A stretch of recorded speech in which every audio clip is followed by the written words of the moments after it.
This is Top Landing Gear.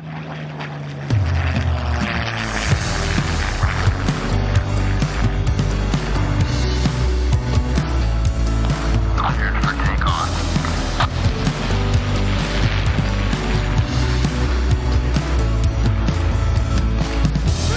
Pull up. Pull up. Pull up.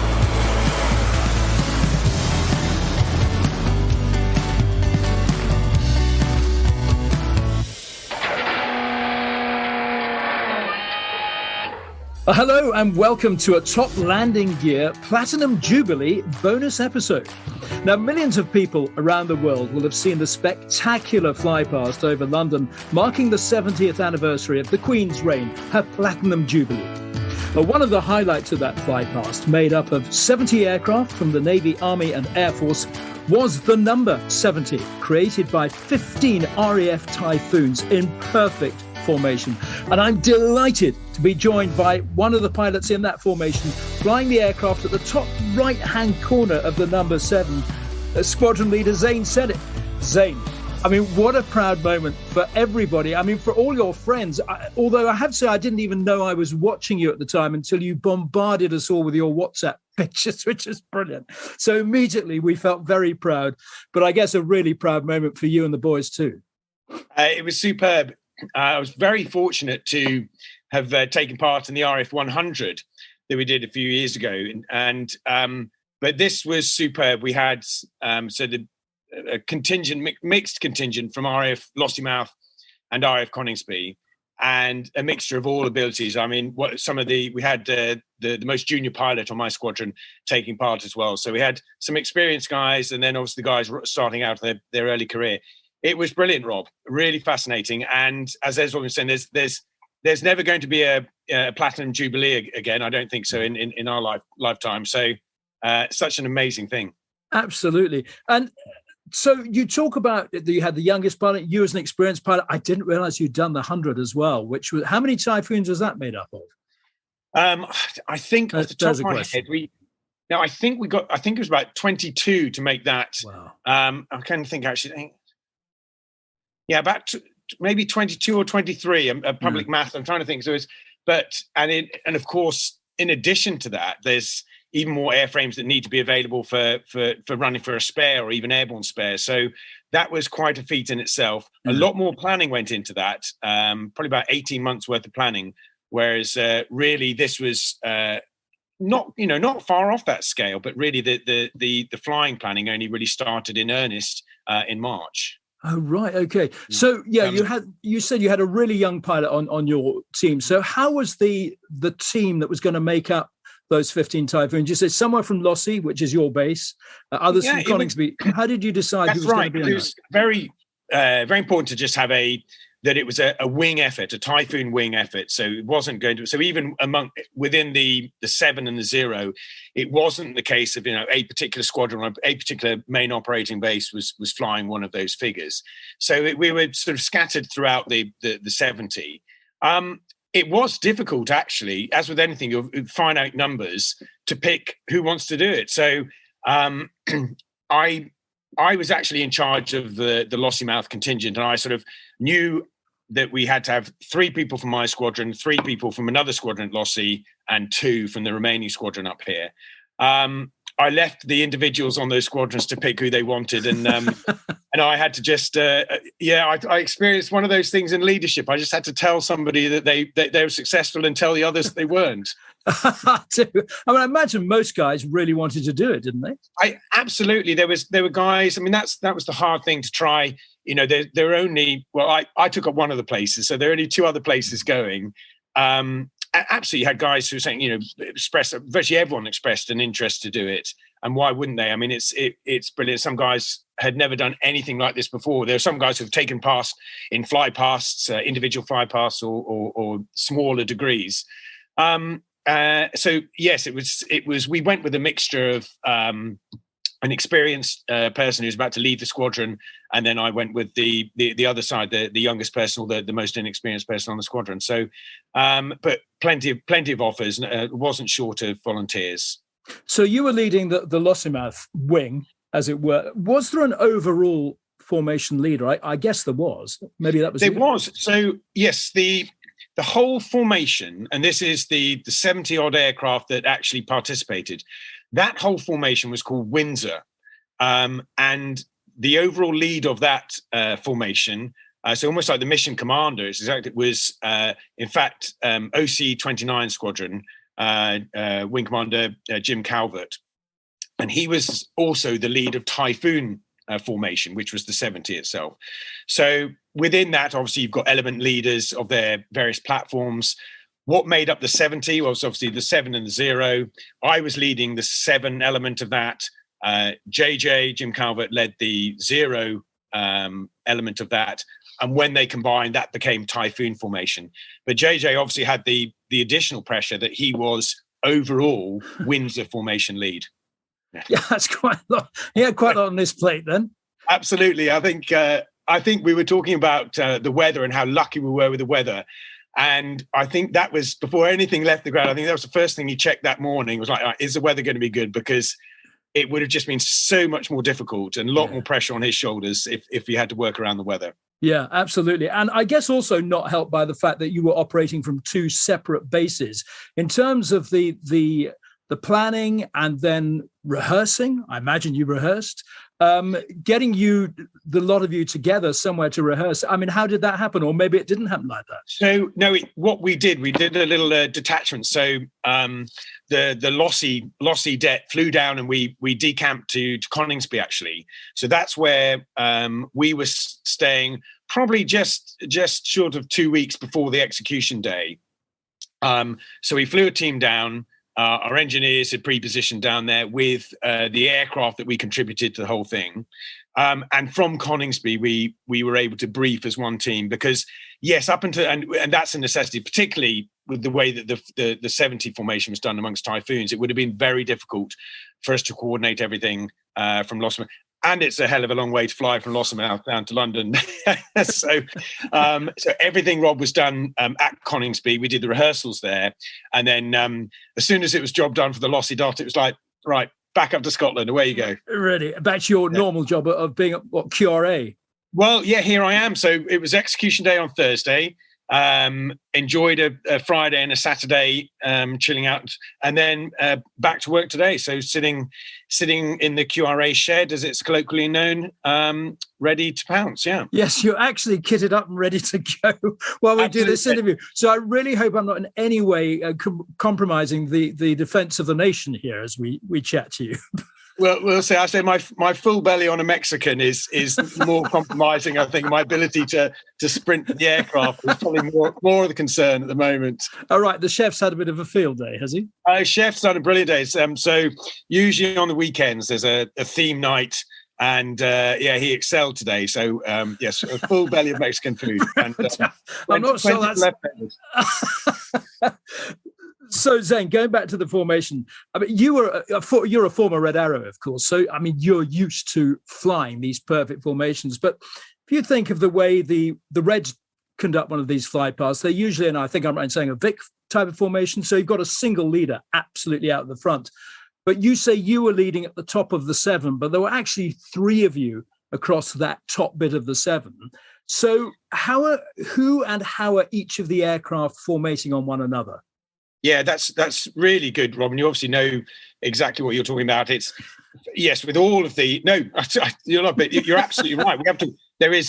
There can only be sort of one leader. Everyone's got to reference off that. Well, it makes the job easier.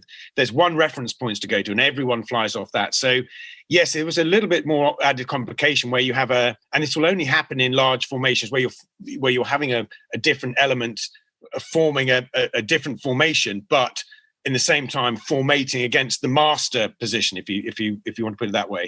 So yeah, I think the leader of the 0, I said, was the overall leader of the 70. So everyone who was involved in flying the 0 would be flying their formation reference off the lead jet there. Everyone flying in the 7 was taking their reference off me, and we'll talk about the 2 guys flying next to me. So my job was to formate off the lead aircraft of the 0.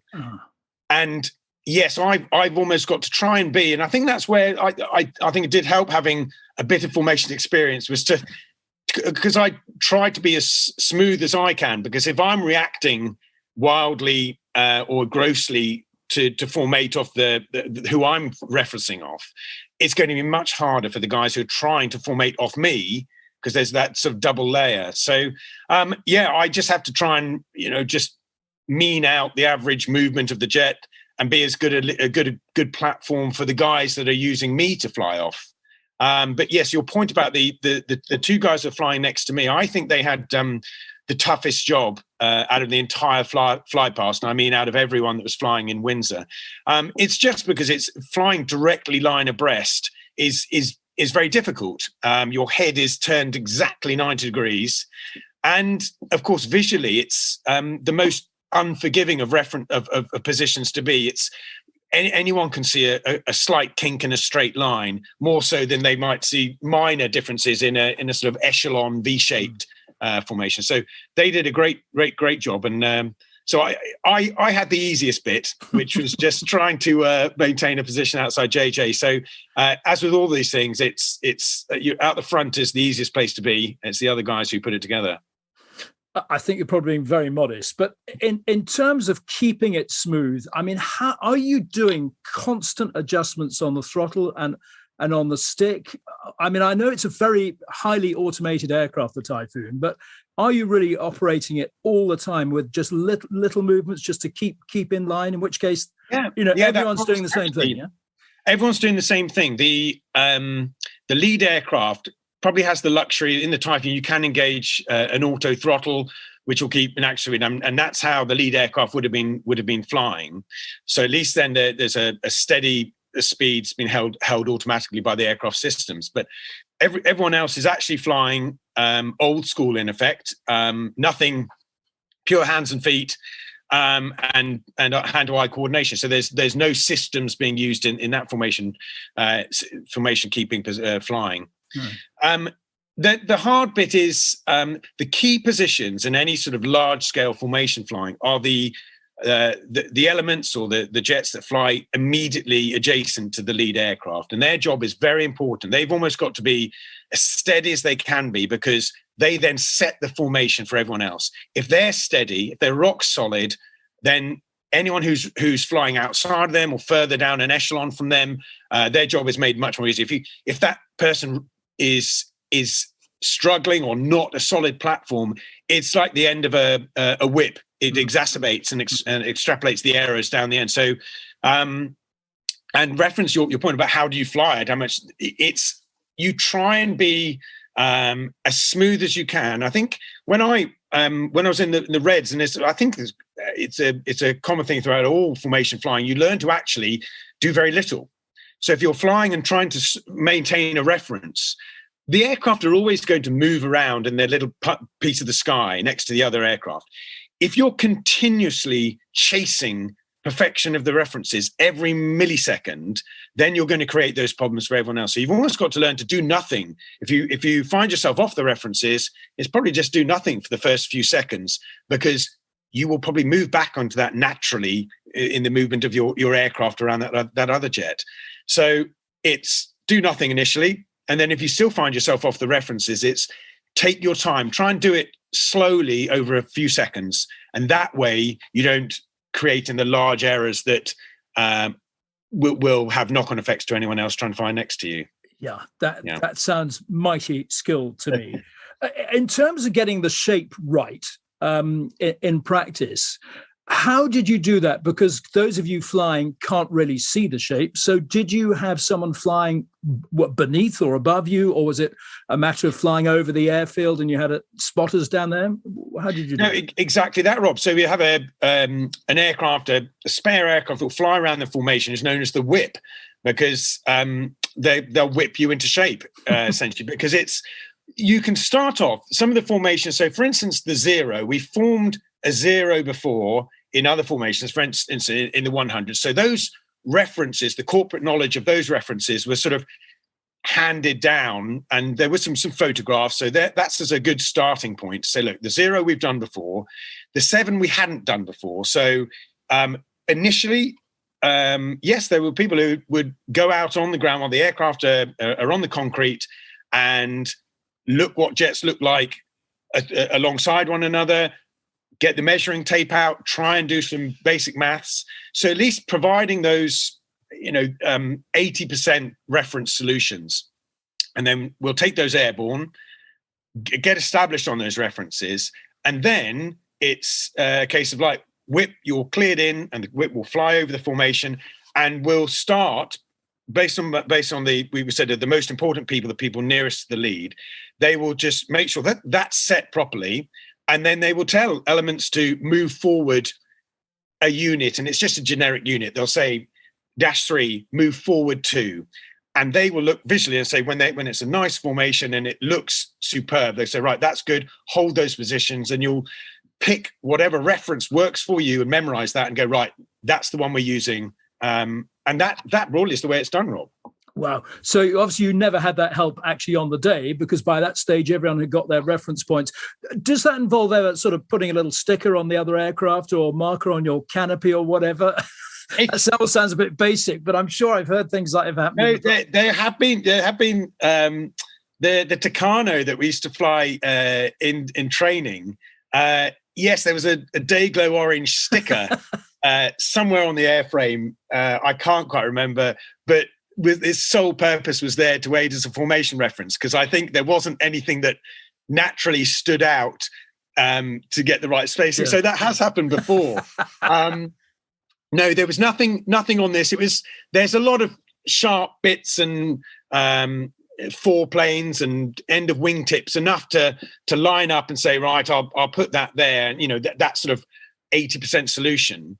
Actually, we did have the whip flying with us up until a certain point, because when we formed up all the formation and started to start our long ingress all the way, obviously culminating in the palace, up to a certain point, the whip was able to be part of the formation and almost leave us with, right, there we are, guys, you're set. That's the best I can give you. Oh, right. And then they had to fly away. So it was able to keep us whipped up until the last possible moment, really, before then he had to exit the formation because of all the other coordination that was going on.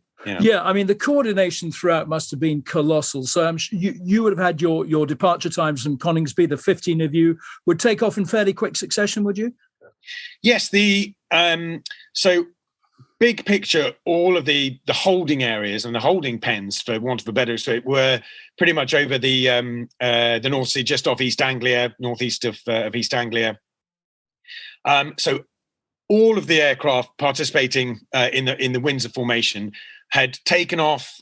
We had P8s that were taking part from Lossiemouth. So each aircraft would have taken off on their own individual time to get to their holding area on their allocated time. And as it does exactly what it says on the tin, it's a holding area. It's theirs to marshal in until the time is right to start to push off in your order. So it's airspace, it's timing. I mean, they're also included in that is air traffic and the reservations of airspace. But essentially, yes, in order for the Coningsby jets, for us to get to our hold, yes, we had a takeoff time deconflicted from the Battle of Britain Memorial flight. We're also taking off from Coningsby, so deconflicted amongst local traffic, but also our transit height to get to our hold, because there are other aircraft already established there.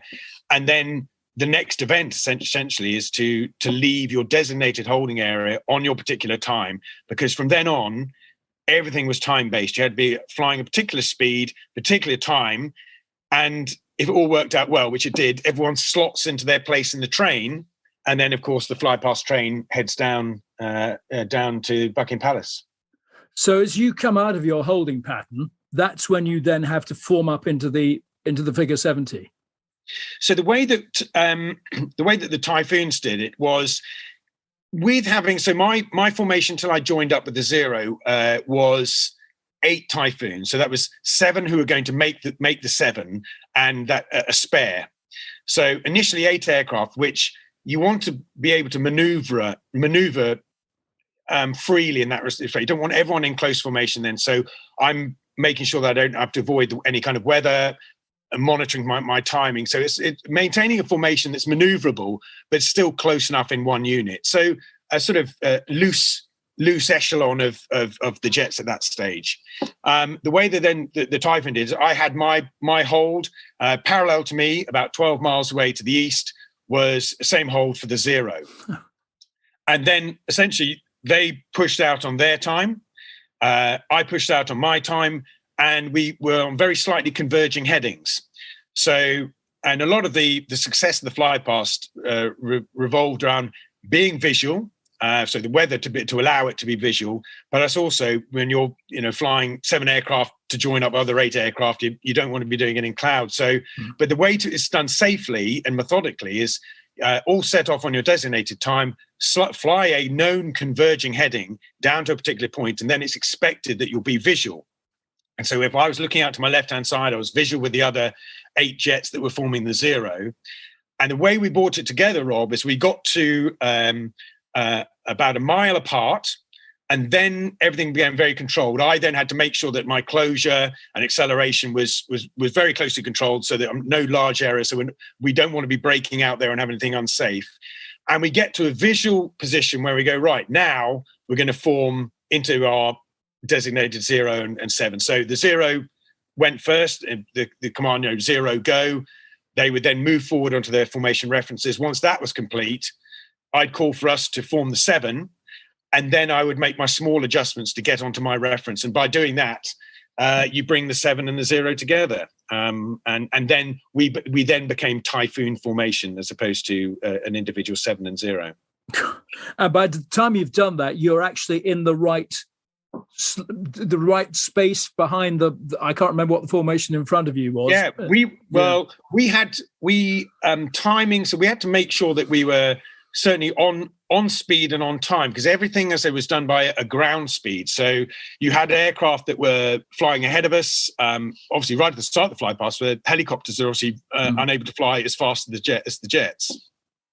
So your spacing and your allocation and the route, you have to be in the correct time, on speed and on time, so that you're flying the right piece of airspace. We had the luxury that we were towards the back of the fly past. So the only people behind us were the red arrows, and there was a formation of hawks directly in front of us. And we all knew where we were fitting into and we're all flying a similar speed by that stage. So yes, we have to make sure that, right, I'm on my slotted time, and we had time to do that. There is time to take out errors, but the contract was at a particular point, a navigation point, we had to be on our contract. And then if we achieved that, we were safe to go along procedurally deconflicted from the rest of the players.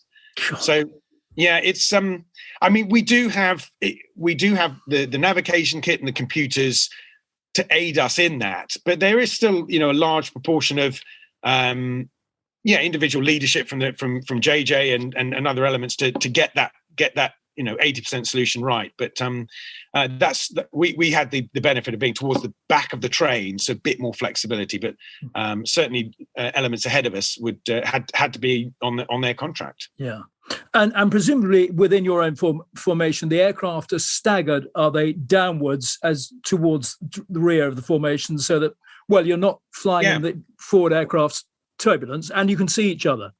Yeah, that's right, because you don't really see that from you're looking at a formation up. You don't see that. But if you're maybe looking side on, I think you might have seen some of the airborne footage that was taken. And exactly, if you to look directly side on, each level would be tiered down. So yes, a couple of reasons for that. One, you need to avoid the jet wash of the aircraft in front, and primarily that really, and also it gives a safety option as well. There's always going to be separation, nose tail, between the aircraft in front and side to side. So, but yes, there's so the 0, I think, would have been about 4 tiers essentially from the front to the back. So you're on the run-in now. What sort of height are you at, and what sort of speed are you flying, or what exact speed are you flying? So yeah, the exact speed was 300 knots ground speed. So that's what all of the every platform had to fly to their designated ground speed. So we were fortunate. I think that would probably equate to the same indicated airspeed on the day. I think we had a crosswind of about 10 knots. So, but that, that's important to know that it's ground speed, not airspeed. So we were flying at 300 knots ground speed, and the Typhoon formation was allocated 1,200 feet. So when we were flying down the Mall, that was the lowest participants, I think, were at 1,000, the highest maybe at 1,400. And that's also to get some deconfliction. We talked about within avoiding jet wash from aircraft directly ahead of you. That also helps offset the efflux from packages ahead of you or behind. So yeah, Typhoons, we were 1,200 feet. I was looking sideways, so I couldn't tell, but I was told we were at 1,200 feet and 300 knots as I was looking left to formate off JJ. Oh, amazing. So as you're approaching the Mall, I mean, you're having to hold this formation for a long, long time. Whereas if you're doing a reds display, you're constantly moving. I'm not sure what's easier, but I would guess holding a formation like that for a long period of time is tough. It is. It's fatiguing. It really is. And there's a phrase that's often used is that, you've only got so much tracking juice or, to use up. And it really is. It's and that's where I think there are it's if you give someone, if you say, oh, okay, relax or something like that, then suddenly before you know it, you're approaching the palace and you're telling everyone to get back on it and they've relaxed too much and it's a shambles. So it's that balance of like, right, we've got 7 minutes to go, stick on it, guys, stick with it. And it is quite fatiguing. And I think and I always used to laugh. So whenever everyone gets a temporal feeling of when they're getting closer, and our lead was saying, we've got 90 seconds to go or 60 seconds, and then you can almost see everyone tensing up a little bit. When just don't do anything different. Everyone's been nice and smooth before, just because we're getting nearer. But it's human nature. But it is quite fatiguing actually. That's it. It's like you're set from the formation, and we've got to hold this now for the best part of 7 minutes. Wow. So you can't see that you're approaching the Mall because you're looking out sideways. So you never saw the palace. So I could, because as part of my sort of scan, I would scan left to look at JJ to make sure that I was on the reference. And I knew the nominated heading and it helped to me to keep my spacing from the 7 away from the 0. So that I knew I was flying a constant heading, which would be the same as here. So I would occasionally just snap my head to the front and as a gross error check that my heading wasn't converging or diverging. But I didn't see the palace. I looked up and I could see the landmark that you crossed the bend in the Thames just prior to that. And I could see that. And I said, that was my gross error check for JJ. I said, he hasn't gone wrong. We are, we're not in the Isle of Sheppey or somewhere like that. But yeah, for a lot of the guys who are on the wing, they're looking one direction and they have no idea where they are, just relying on the lead being in the right place. Wow. But what's going through your mind? I mean, obviously you're concentrating phenomenally hard, but are you also at the same time sort of aware of what's going on down there on the ground and people looking up at you, not least Her Majesty?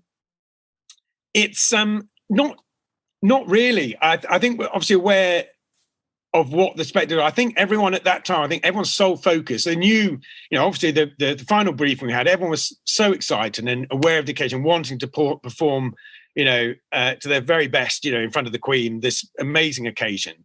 But really, I think in the jet, I think the sort of individual professionalism takes over. They just want to be in the right place, be on their formation reference. And in that immediate moment, I think is the most important thing for them.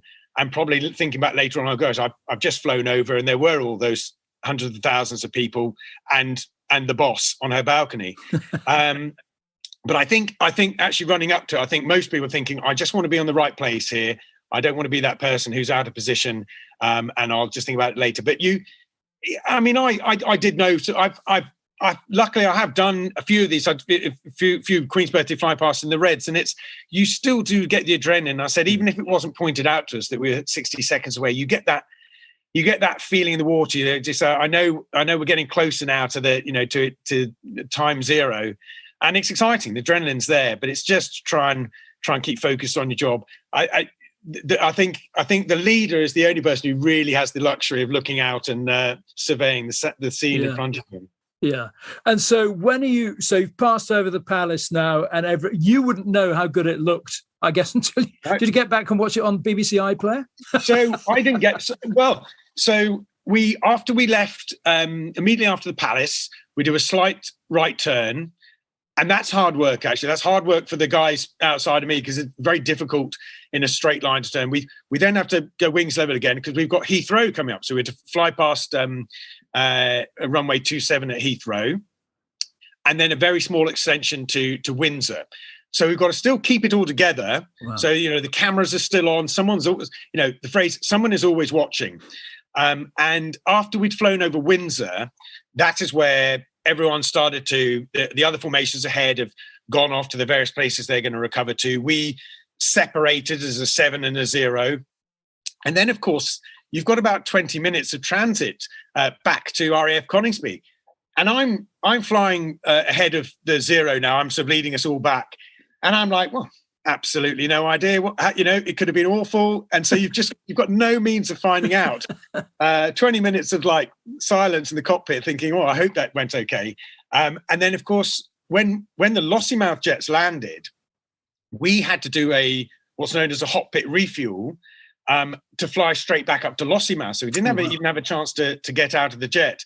And so it's sort of word of mouth and pointing to the engineers and saying, what was that like? And they were brilliant. They came up with bits of paper and just said, look, it's brilliant, superb, which is great. And then it was later on when we saw some of the photos, once I got back to Lossiemouth, it's like, right, actually, I think we did a good job.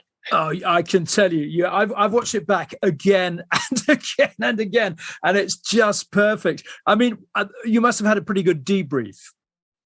We had a sort of in-house local debrief immediately on landing. And by that stage, of course, everyone's landed, got out of the aircraft, switched their phones on now and been able to pick up some of the social media. So we'd seen some really good photos. So everyone was quite buoyant.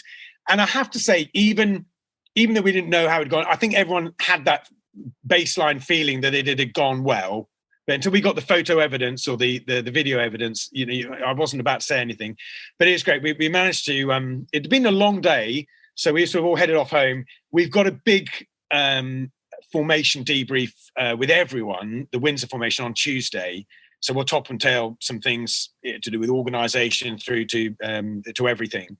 But we allowed ourselves a slap on the back and a beer once we got back. I bet you did. Quite right too. I mean, it was phenomenal. And as I said, such a proud moment. I think for everyone who watched it, anyone who has any ounce of patriotism would have been enormously proud. But to have then found that I knew someone flying in it, and I've only just found out that I knew someone flying in the RF 100 now. So, but it's just brilliant. So back to the day job. No one's rung you yet to tell you to get airborne because we've got an invasion on the way. So that's good. No, still here. And the TV's on, the door's open outside, the sun's shining. So no, nothing yet. No bells and whistles. Good. The scramble button is untouched yet to my left-hand side.